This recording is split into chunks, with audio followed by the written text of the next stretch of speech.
If you look at how modern solar energy storage is marketed, you will see a lot of setups that look exactly like this video. Server rack batteries are sold as simple, plug-and-play modules that slide into a cabinet and connect in seconds. The visual design sends a clear, intuitive message to the user. Stacking more of these boxes is just like adding hard drives to a computer.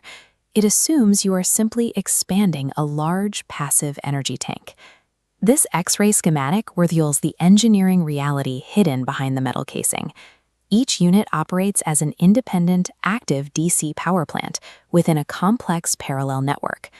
Most of these systems operate at 48 volts. At that voltage level, the primary engineering constraint is not the risk of electric shock. The actual dangers are extreme heat generation and the risk of sustained, non-extinguishing DC arc flashes. When you pull heavy loads from a 48-volt bank, you are routinely handling direct currents exceeding 100 amps.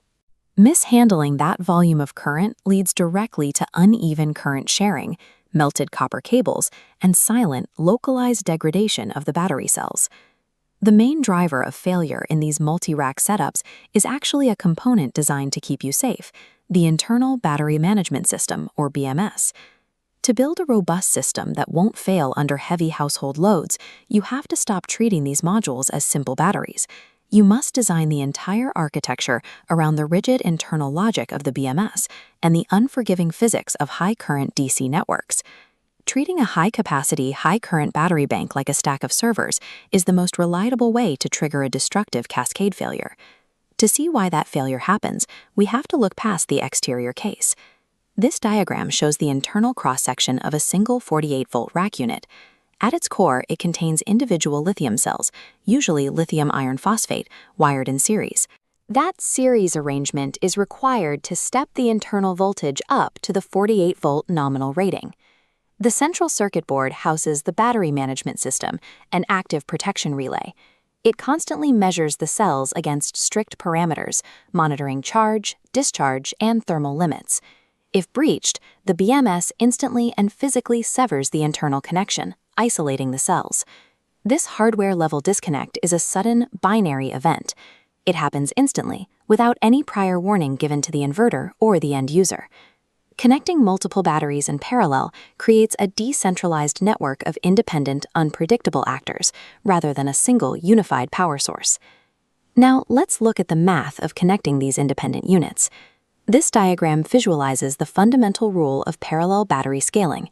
The voltage remains a constant 48 volts, while the individual amp-hour capacities combine to create your total storage.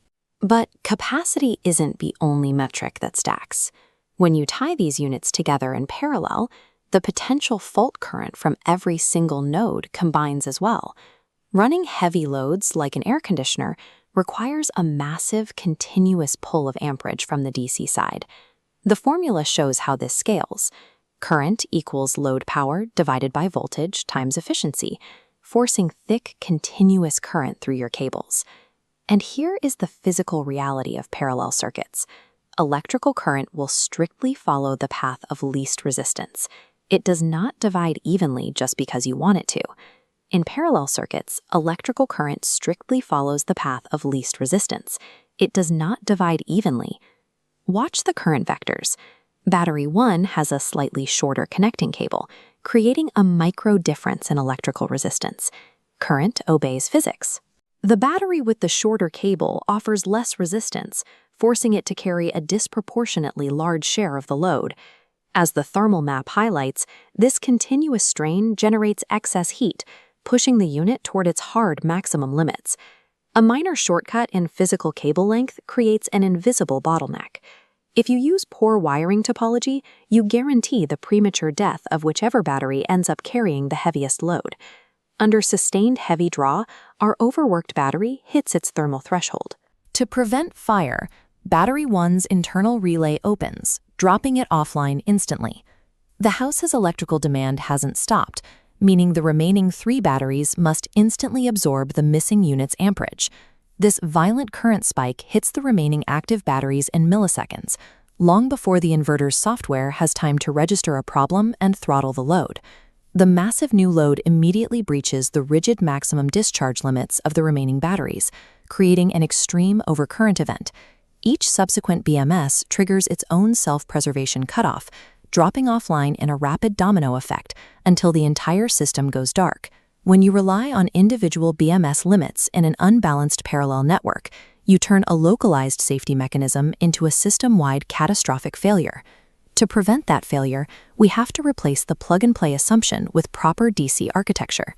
The first step is eliminating this common DIY shortcut. This diagram shows batteries daisy-chained terminal to terminal.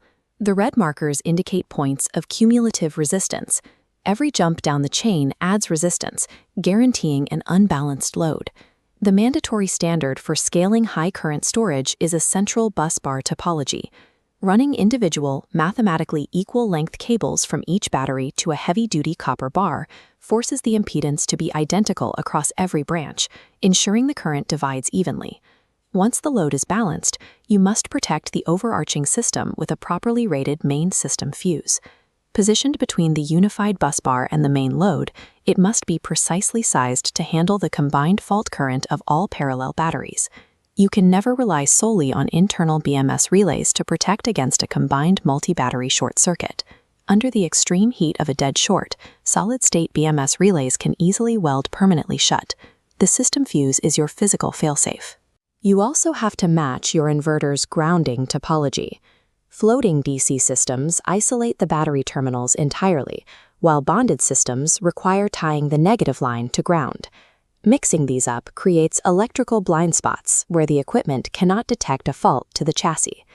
Utilizing strict, equal-length busbar wiring and overarching main fusing is how you convert a vulnerable network of autonomous nodes into a hardened, unified power plant. The final step to system stability is hardware communication. Modern inverters and batteries use standardized data protocols like CAN or RS-485 to talk to each other. This data cable provides a continuous handshake. It allows the inverter to dynamically read the combined charge and discharge limits of all active BMS units on the network and throttle its own demand before a battery is forced to disconnect. If communication fails or your hardware doesn't support it, you must use a manual fallback. This requires calculating exact voltage cutoffs and programming them into the inverter by hand to prevent blind overloading. With the hardware properly configured, the physical order of operations for turning the system on is strictly sequential. Step 1 is always powering on the battery rack first. This gives each individual BMS time to initialize, run its internal hardware self-checks, and establish data connections to the network. Step 2 is activating the main inverter, and only after battery initialization is complete. Throwing the breaker too early pulls a massive surge of current into the inverter's capacitors, creating destructive inrush instability. Step 3 is gradually applying actual loads to the system. This allows you to verify that smooth, equal current distribution is taking place across your newly wired busbar. Every step in this process accounts for the primary engineering challenge of 48-volt off-grid architecture, managing extreme compounding DC current. When you engineer these systems with meticulously matched impedance and centralized fault protection, rack batteries scale flawlessly to power entire homes. But when you treat them as simple plug-and-play accessories, they are a silent failure waiting to happen.